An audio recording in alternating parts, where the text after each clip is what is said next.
Act 2 of Henry IV, Part 1 by William Shakespeare. Scene 1. Rochester, an inn yard. Enter a carrier with a lantern in his hand. Hi-ho, and it be not for by the day I'll be hanged. Charles Wayne is over the new chimney, and yet a horse not packed. What, ostler? Anon, anon.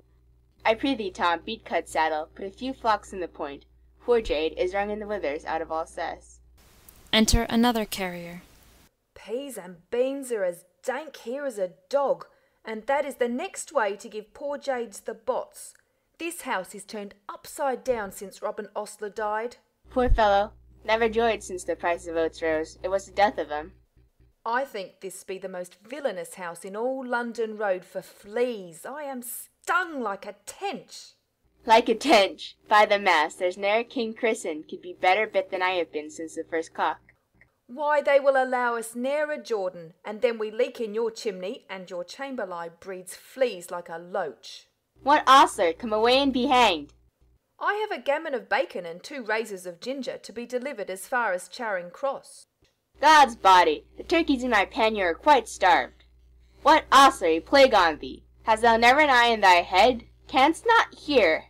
And 'twere not as good deed as drink, to break the pate on thee. I am a very villain. Come and be hanged. Hast thou no faith in thee? Enter Gadshill. Good morrow, carriers. What's o'clock? I think it be 2 o'clock. I pray thee, lend me thy lantern, to see my gelding in the stable. Nay, by God, soft, I know trick worth 2 of that, in faith. I pray thee, lend me thine. Ay, when? Canst tell? Lend me thy lantern, quoth he. Marry, I'll see thee hanged first. Sirrah carrier, what time do you mean to come to London? Time enough to go to bed with a candle, I warrant thee. Come, neighbour Muggs, we'll call up the gentlemen. They will along with company, for they have great charge. Exeunt carriers. What ho? Chamberlain! At hand, quoth Pickpurse. That's even as fair as at hand, quoth the Chamberlain. For thou variest no more from picking of purses than giving direction doth from labouring. Thou layest the plot how. Enter Chamberlain. Good morrow, Master Gadshill. It holds current that I told you yesternight is a franklin in the wild of Kent hath brought 300 marks with him in gold. I heard him tell it to one of his company last night at supper. A kind of auditor, one that hath abundance of charge too, God knows what. They are up already, and call for eggs and butter. They will away presently. Sirrah, if they meet not with St. Nicholas, clerks, I'll give thee this neck. No, I'll none of it. I pray thee keep that for the hangman, for I know thou worshippest St. Nicholas as truly as a man of falsehood may. What, talkest thou to me of the hangman? If I hang, I'll make a fat pair of gallows, for if I hang, old Sir John hangs with me, and thou knowest he is no starveling. Tut, there are other Trojans that thou dreamest not of, the which for sport's sake are content to do the profession some grace, that would, if matters should be looked into, for their own credit's sake make all whole. I am joined with no footland rakers, no long-staff sixpenny strikers, none of these mad mustachio purple-hued maltworms, but with nobility and tranquillity, burgomasters and great waniers, such as can hold in, such as will strike sooner than speak, and speak sooner than drink, and drink sooner than pray. And yet, zoons, I lie, for they pray continually to their saint, the Commonwealth, or rather, not pray to her, but pray on her, for they ride up and down on her, and make her their boots. What? The Commonwealth their boots? Will she hold out water in foul way? She will, she will. Justice hath liquored her. We steal as in a castle, cocksure. We have the receipt of fern seed. We walk invisible. Nay, by my faith, I think you are more beholden to the night than to fern seed for your walking invisible. Give me thy hand. Thou shalt have a share in our purchase, as I am a true man. Nay, rather let me have it, as you are a false thief. Go to. Homo is a common name to all men. Bid the ostler bring my gelding out of the stable. Farewell, you muddy knave. Exeunt. Scene 2. The highway, near Gad's Hill. Enter Prince Henry and Poins. Come, shelter, shelter. I have removed Falstaff's horse, and he frets like a gummed velvet. Stand close. Enter Falstaff. Poins! Poins and be hanged! Poins! Peace, ye fat kidneyed rascal. What a brawling dost thou keep? Where's Poins, Hal? He has walked up to the top of the hill. I'll go seek him. I'm accursed to rob in that thief's company. The rascal hath removed my horse, and tied him I know not where. If I travel but 4 foot by the squire further afoot, I shall break my wind. Well, I doubt not but to die a fair death for all this, if I escape hanging for killing that rogue. I have forsworn his company hourly, any time this 22 years, and yet I am bewitched with the rogue's company. If the rascal hath not given me medicines to make me love him, I'll be hanged. It could not be else. I have drunk medicines. Poins! Hal! Plague upon you both! Bardolph! Peto! I'll starve ere I'll rob a foot further. And 'twere not as good a deed as drink, to turn true man and to leave these rogues. I am the veriest varlet that ever chewed with a tooth.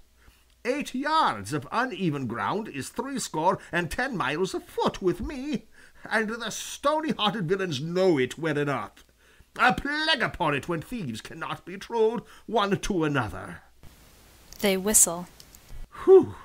A plague upon you all! Give me my horse, you rogues! Give me my horse, and be hanged! Peace, ye fat guts. Lie down. Lay thine ear close to the ground and list, if thou canst hear the tread of travellers.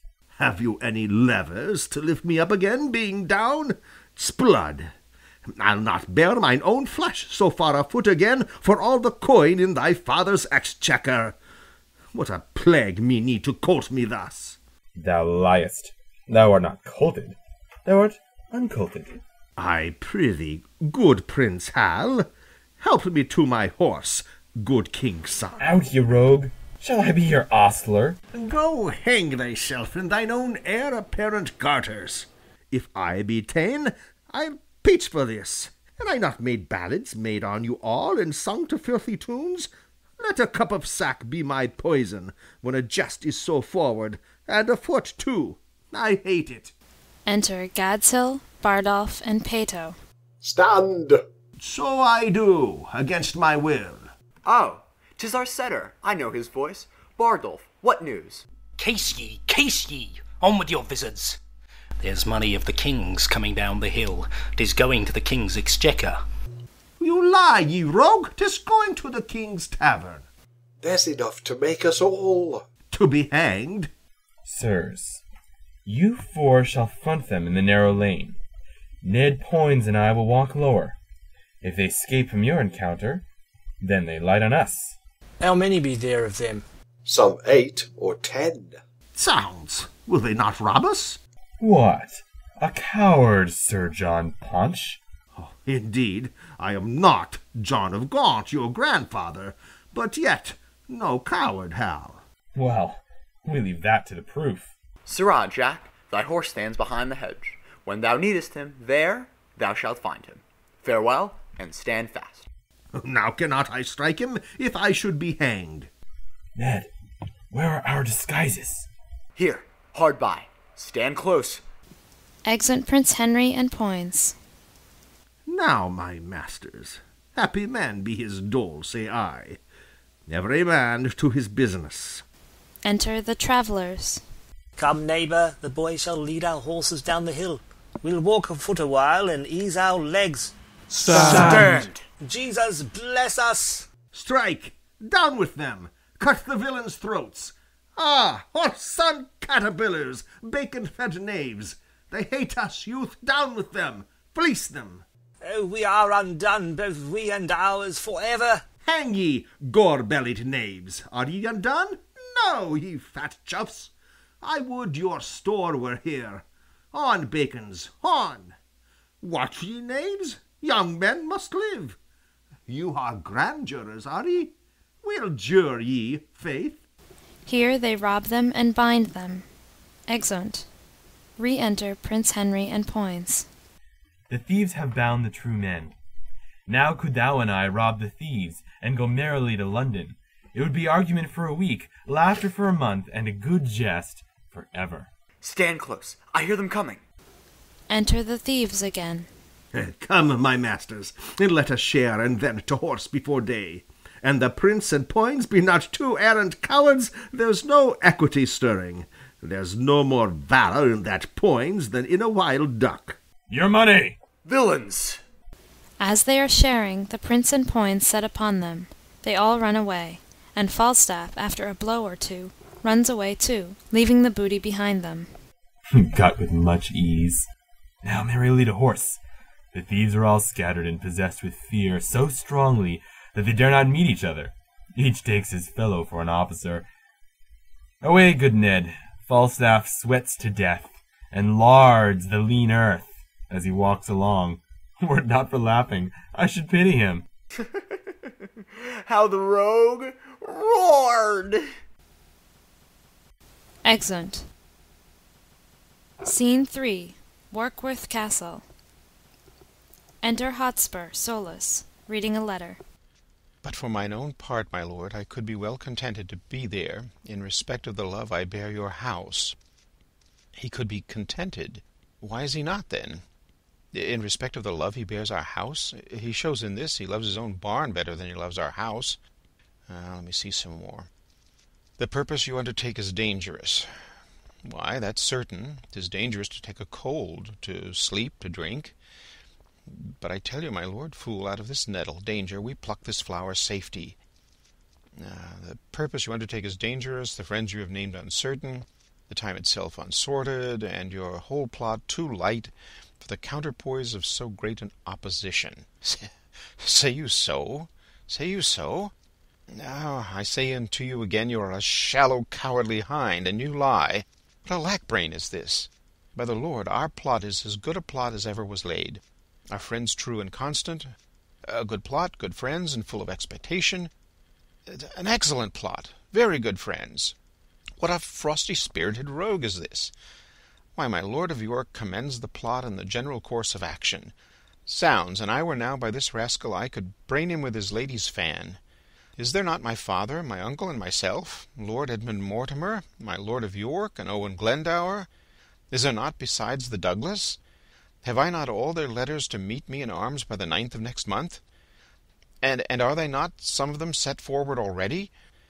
What a pagan rascal is this! An infidel! Ah! You shall now see, in very sincerity of fear and cold heart, will he to the king and lay open all our proceedings. Oh, I could divide myself and go to buffets for moving such a dish of skim milk with so honourable an action. Hang him. Let him tell the king. We are prepared. I will set forward tonight. Enter Lady Percy. How now, Kate? I must leave you within these 2 hours.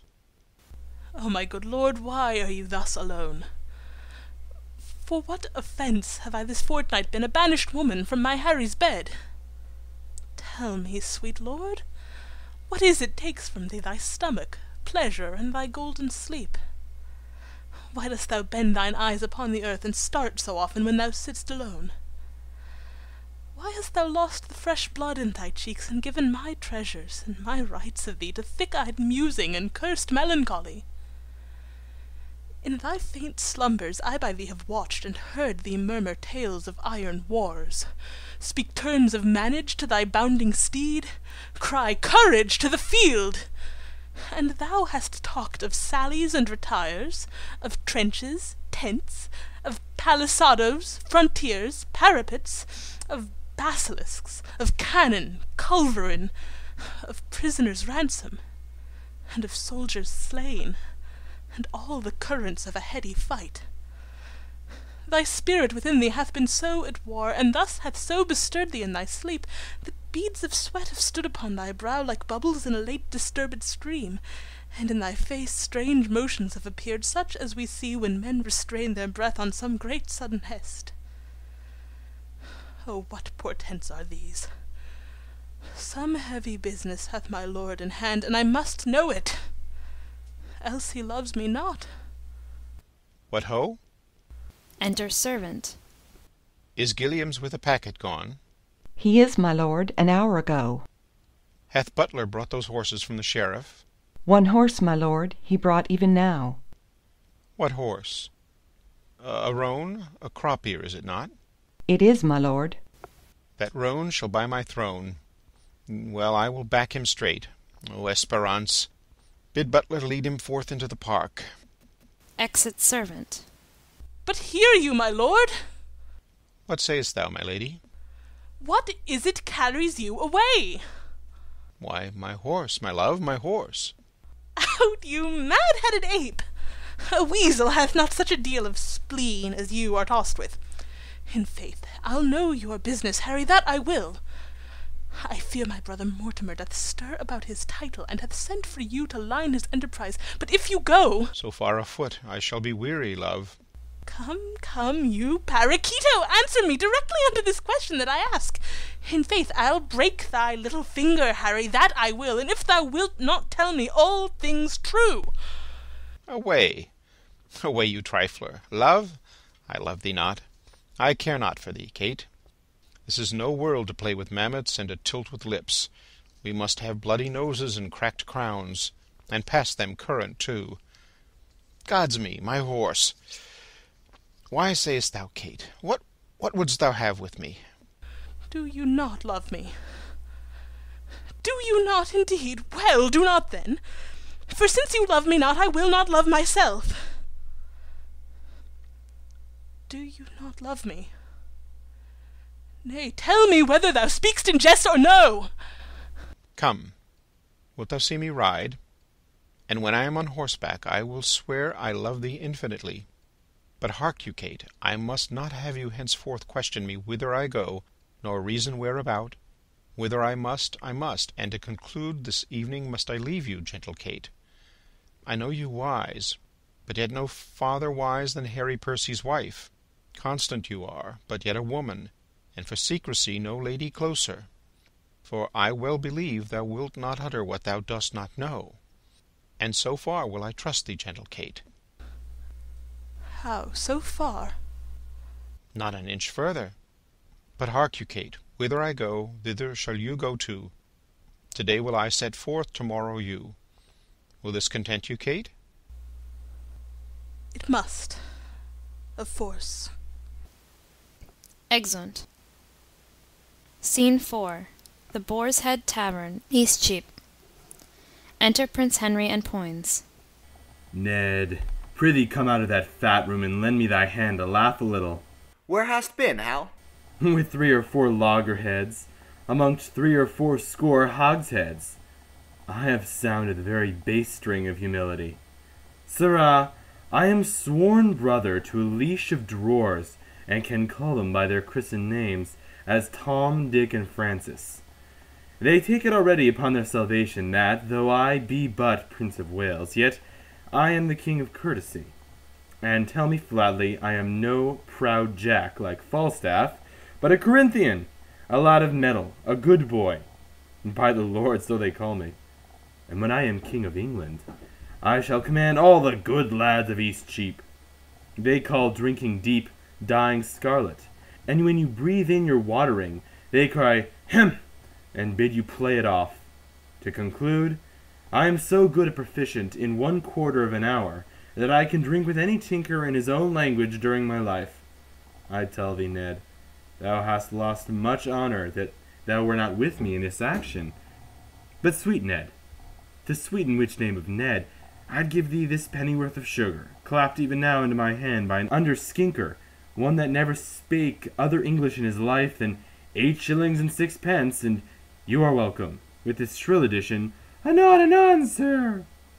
Score a pint of bastard in the half moon, or so, but Ned, to drive away the time till Falstaff come, I prithee, do thou stand in some by-room while I question my puny drawer to what end he gave me the sugar, and do thou never leave calling Francis, that this tale to me may be nothing but anon. Step aside, and I'll show thee a precedent. Francis? Thou art perfect. Francis! Exit Poins. Enter Francis. Anon, sir. Look down into the pomegranate, Ralph. Come hither, Francis. My lord? How long hast thou to serve, Francis? Forsooth, 5 years, and as much as Francis! Anon, sir. 5 year? By Our Lady, a long lease for the clinking of pewter. But, Francis, darest thou be so valiant as to play the coward with thy indenture, and show it a fair pair of heels and run from it? Oh, Lord, sir, I'll be sworn upon all the books in England I could find in my heart. Francis? Anon, sir. How old art thou, Francis? Let me see. About Michaelmas next I shall be. Francis! Anon, sir. Pray stay a little, my lord. Nay, but hark you, Francis. For the sugar thou gavest me, 'twas a pennyworth, was not? Oh, Lord, I would it had been 2. I will give thee for it 1,000 pound. Ask me when thou wilt, and thou shalt have it. Francis! Anon. Anon, Francis? No, Francis, but tomorrow, Francis. Or, Francis, a Thursday. Or indeed, Francis, when thou wilt. But, Francis... My lord? Wilt thou rob this leathern jerkin, crystal button, knot-pated agate ring, puke-stocking, gaddis-garter, smooth-tongued, Spanish pouch? Oh, Lord, sir, who do you mean? Why, then, your brown bastard is your only drink. For look you, Francis, your white canvas doublet will sully. In Barbary, sir, it cannot come to so much. What, sir? Francis! Away, you rogue! Dost thou not hear them call? Here they both call him. The drawer stands amazed, not knowing which way to go. Enter Vintner. What, standest thou still and hearest such a calling? Look to the guests within. Exit Francis. My lord, old Sir John with 6 more are at the door. Shall I let them in? Let them alone a while, and then open the door. Exit Vintner. Poins! Re-enter Poins. Anon, sir. Sirrah, Falstaff, and the rest of the thieves are at the door. Shall we be merry? As merry as crickets, my lad. But hark ye, what cunning match have you made with this jest of the drawer? Come, what's the issue? I am now of all humours that have showed themselves humours since the old days of Goodman Adam to the pupil age of this present 12 o'clock at midnight. Re-enter Francis. What's o'clock, Francis? Anon, sir. Exit. That ever this fellow should have fewer words than a parrot, and yet the son of a woman. His industry is upstairs and downstairs, his eloquence the parcel of a reckoning. I am not yet of Percy's mind, the Hotspur of the north. He that kills me some 6 or 7 dozen of Scots at a breakfast, washes his hands and says to his wife, "Fie upon this quiet life, I want work." "Oh, my sweet Harry," says she, "how many hast thou killed today?" "Give my roan horse a drench," says he, and answers, "Some 14, an hour after, a trifle. I prithee, call in Falstaff. I'll play Percy, and that damned Brawn shall play Dame Mortimer his wife." "Revo," says the drunkard, "call in Ribs, call in Tallow." Enter Falstaff, Gadshill, Bardolph, and Peto, Francis following with wine. Welcome, Jack. Where hast thou been? A plague of all cowards, I say, and a vengeance too, marry and amen. Give me a cup of sack, boy. Ere I lead this life long, I'll sew nether stocks, and mend them, and put them too. A plague of all cowards. Give me a cup of sack, rogue. Is there no virtue extant? He drinks. Didst thou ever see Titan kiss a dish of butter? Pitiful-hearted Titan, that melted at the sweet tale of the sun. If thou didst, then behold That compound. You rogue!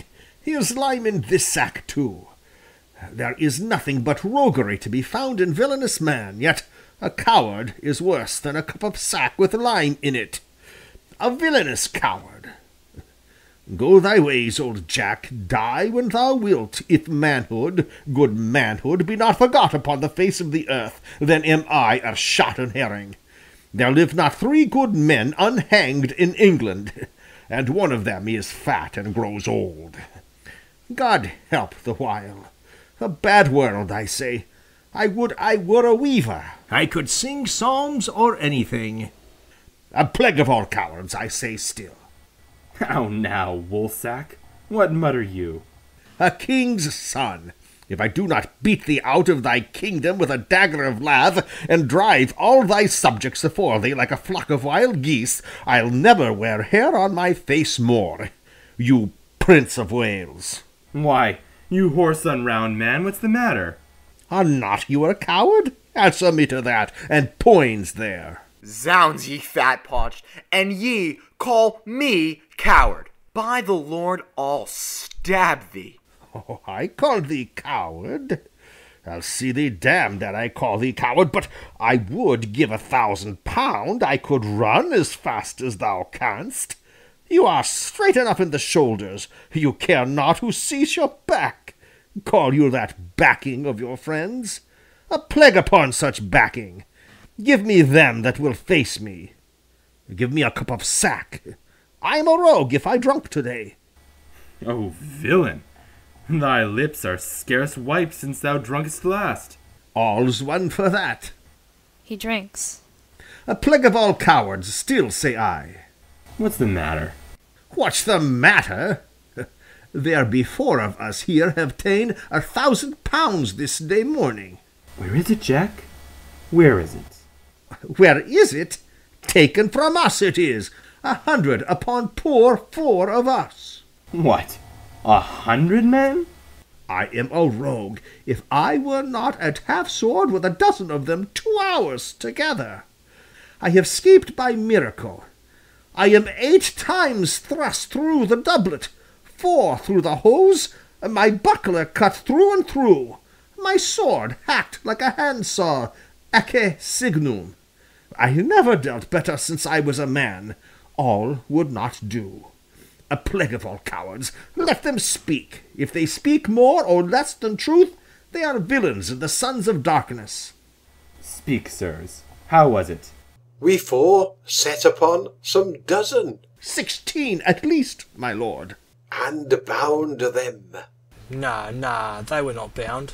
You rogue, they were bound, every man of them, or I am a Jew, else an Hebrew Jew. As we were sharing, some 6 or 7 fresh men set upon us. And unbound the rest, and then come in the other. What? Fought you with them all? All. I know not what you call all, but if I fought not with 50 of them, I am a bunch of radish. If there were not 2 or 3 and 50 upon poor old Jack, then am I no 2-legged creature. Pray God, you have not murdered some of them. Nay, that's past praying for. I have peppered 2 of them. 2 I am sure I have paid, 2 rogues in buckram suits. I tell thee what, Hal.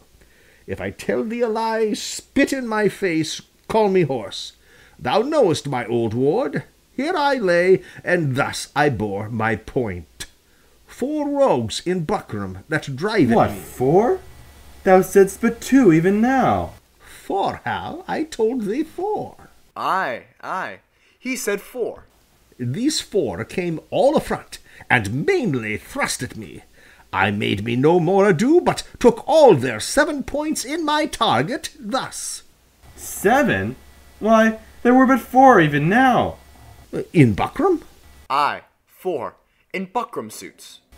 7, by these hilts, or I am a villain else. Prithee let him alone. We shall have more anon. Dost thou hear me, Hal? Aye, and mark thee too, Jack. Do so, for it is worth the listening to. These 9 in buckram that I told thee of, So, 2 more already. their points being broken, Down fell their hose. began to give me ground, but I followed me close, came in foot and hand, and with a thought 7 of the 11 I paid. Oh, monstrous! 11 buckram men grown out of 2. But, as the devil would have it, 3 misbegotten knaves in Kendal Green came at my back and let drive at me, for it was so dark, Hal, that thou couldst not see thy hand.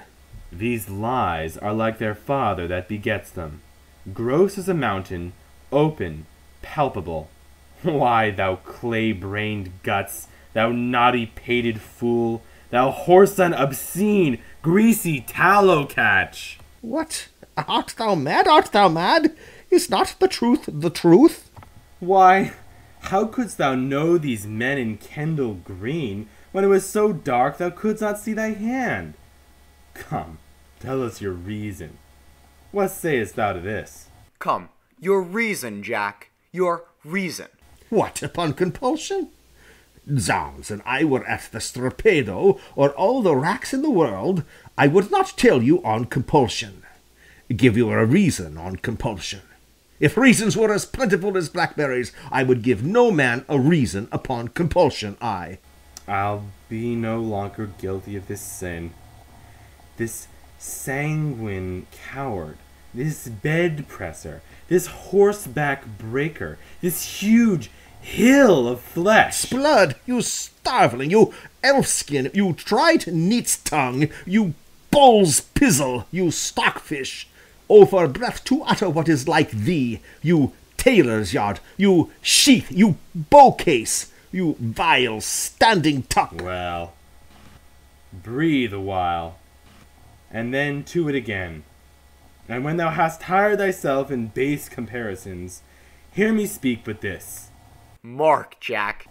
We 2 saw you 4 set on 4, and bound them and were masters of their wealth. Mark now how a plain tale shall put you down. Then did we 2 set on you 4, and with a word outface you from your prize, and have it. Yea, and can show it you here in the house. And, Falstaff, you carried your guts away as nimbly, with as quick dexterity, and roared for mercy, and still run and roared, as ever I heard bull-calf. What a slave art thou, to hack thy sword as thou hast done, and then say it was in fight! What trick, what device, what starting hole canst thou now find out to hide thee from this open and apparent shame?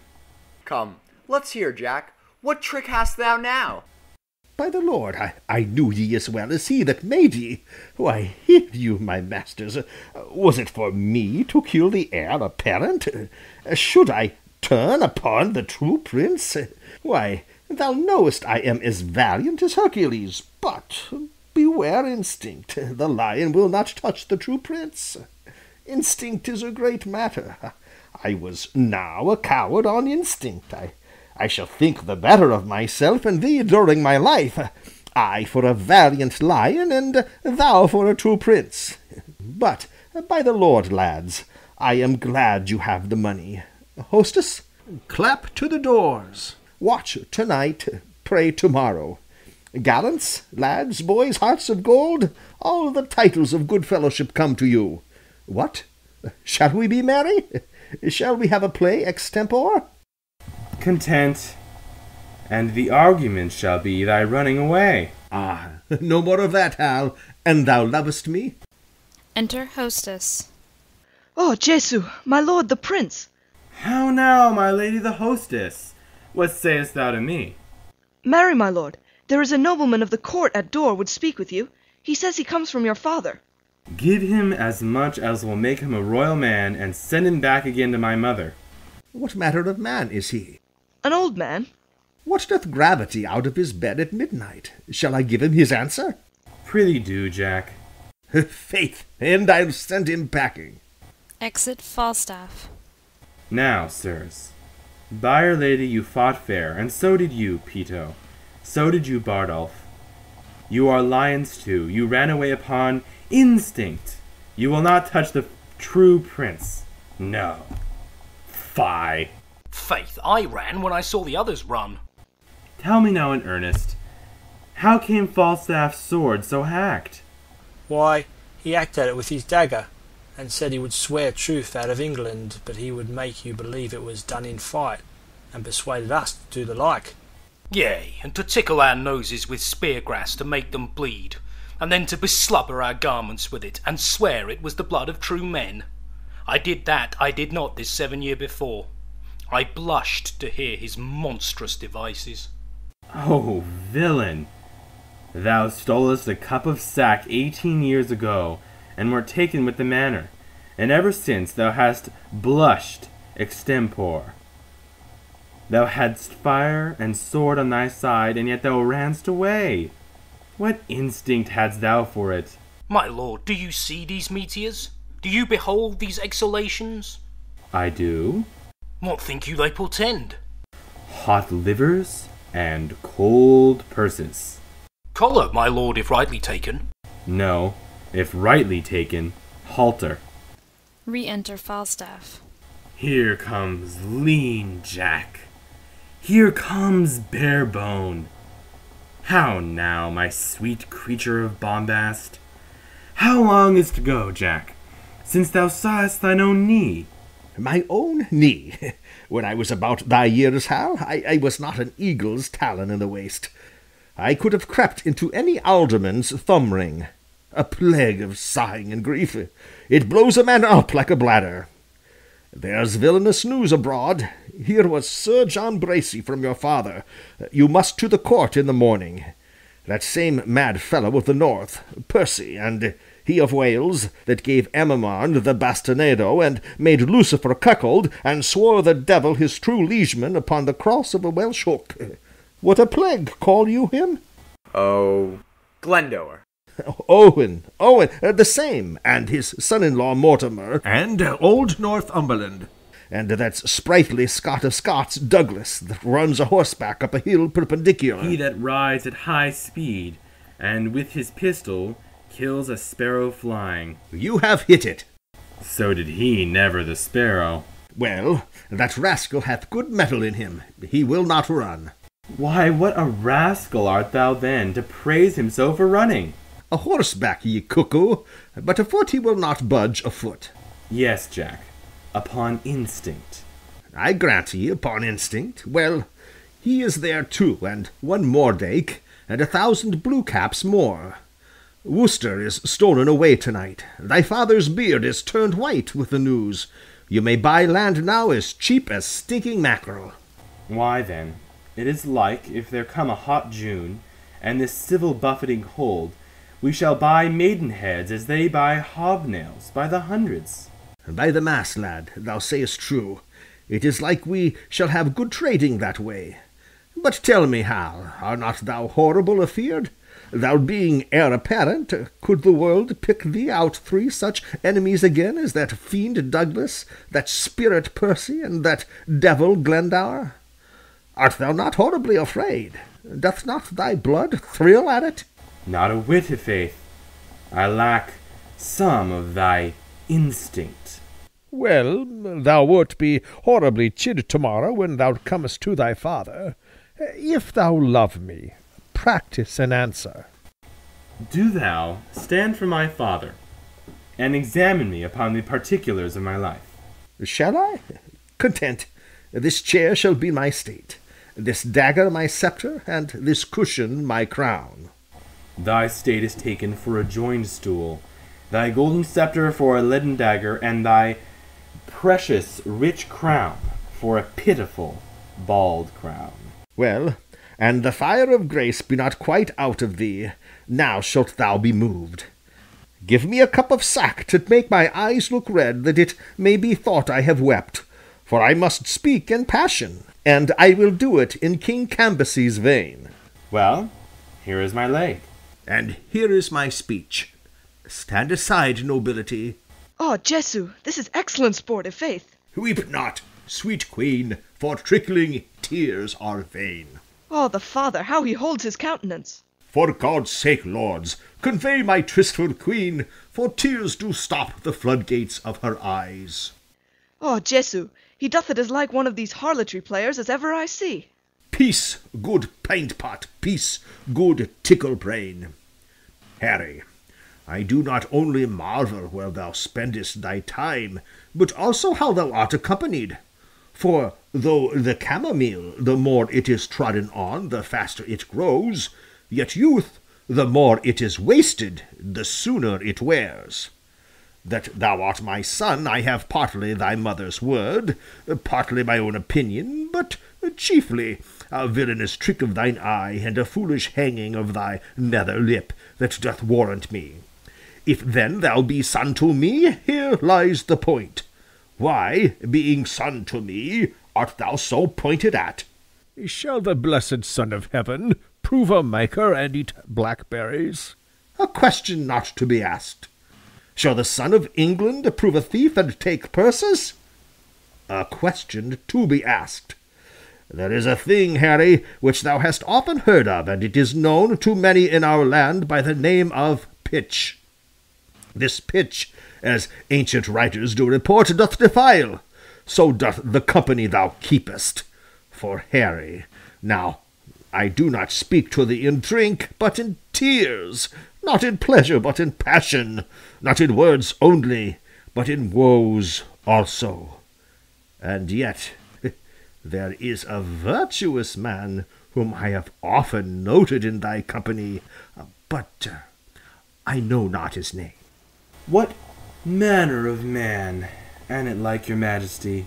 Oh, a goodly portly man, faith, and a corpulent, of a cheerful look, a pleasing eye, and a most noble carriage, and, as I think, his age some 50, or, by Our Lady, inclining to 60. And now I remember me, his name is Falstaff.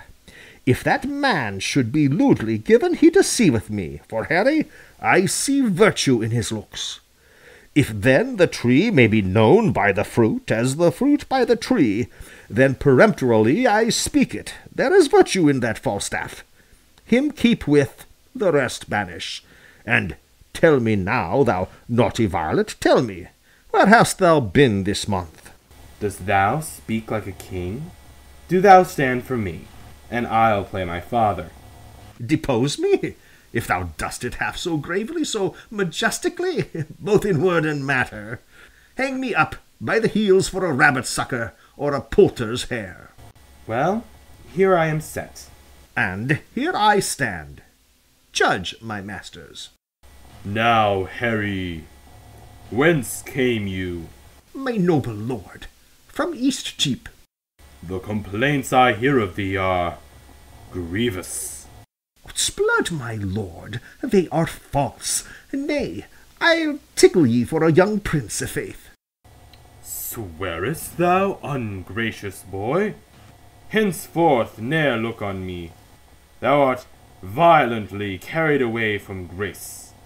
There is a devil haunts thee, in the likeness of an old, fat man. A ton of man is thy companion. Why dost thou converse with that trunk of humours, that bolting hutch of beastliness, that swollen parcel of dropsies, that huge bombard of sack, that stuffed cloak bag of guts, that roasted Manningtree ox with the pudding in his belly, that reverend vice, that grey iniquity, that father ruffian, that vanity in years? Wherein is he good but to taste sack and drink it? Wherein neat and clean and cleanly, but to carve a capon and eat it? Wherein cunning but in craft? Wherein crafty but in villainy? Wherein villainous but in all things? Wherein worthy but in nothing? I would your grace would take me with you. Who means your grace? That villainous, abominable, misleader of youth, Falstaff. That old, white-bearded Satan. My lord, the man I know. I know thou dost. But to say I know more harm in him than in myself, were to say more than I know. That he is old, the more the pity. His white hairs do witness it. But that he is, saving your reverence, a whore master, that I utterly deny. If sack and sugar be a fault, God help the wicked. If to be old and marry be a sin, then many an old host that I know is damned. If to be fat be to be hated, then Pharaoh's lean kine ought to be loved.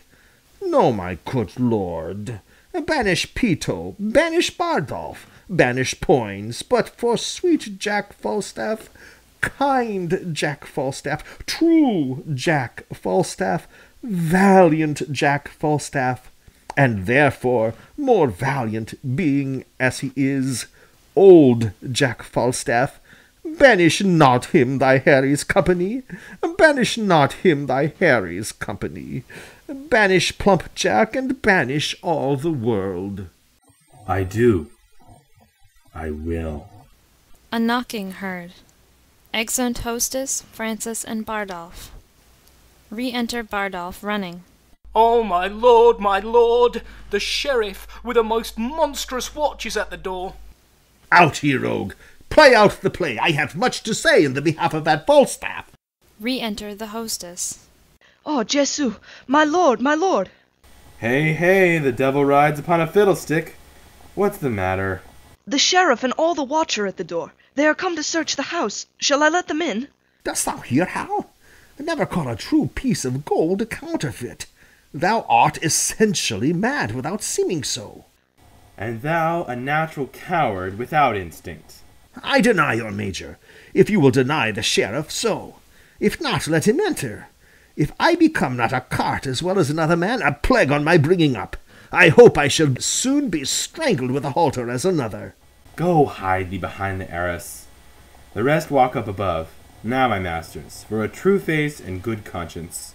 Both which I have had, but their date is out, and therefore I'll hide me. Call in the sheriff. Exeunt all except Prince Henry and Peto. Enter sheriff and the carrier. Now, master sheriff, what is your will with me? First pardon me, my lord, a hue and cry hath followed certain men unto this house. What men? One of them is well known, my gracious lord, a gross fat man. As fat as butter. And the man, I do assure you, is not here. For I myself at this time have employed him. And, sheriff, I will engage my word to thee that I will by tomorrow dinner time send him to answer thee, or any man. For anything he shall be charged withal. And so let me entreat you, leave the house. I will, my lord. There are 2 gentlemen have in this robbery lost 300 marks. It may be so. If he have robbed these men, he shall be answerable. And so, farewell. Good night, my noble lord. I think it is good morrow, is it not? Indeed, my lord, I think it be 2 o'clock. Exeunt sheriff and carrier. This oily rascal is known as well as Paul's. Go call him forth. Falstaff, fast asleep behind the arras, and snorting like a horse. Hark, how hard he fetches breath. Search his pockets. He searcheth his pockets, and findeth certain papers. What hast thou found? Nothing but papers, my lord. Let's see what they be. Read them. Item, a capon, 2 shillings, 2d. Item, sauce, 4d. Item, sack, 2 gallons, 5 shillings, 8d. Item, anchovies and sack after supper, 2 shillings, 6d. Item, bread, halfpenny. Oh, monstrous! But this 1 halfpenny worth of bread to this intolerable deal of sack! What there is else, keep close. We'll read it at more advantage. There let him sleep till day. I'll to the court in the morning. We must all to the wars, and thy place shall be honourable. I'll procure this fat rogue a charge of foot, and I know his death will be a mart of 12 score. The money shall be paid back again with advantage. Be with me betimes in the morning, and so, good morrow, Peto. Good morrow, good my lord. Exeunt. End of Act 2.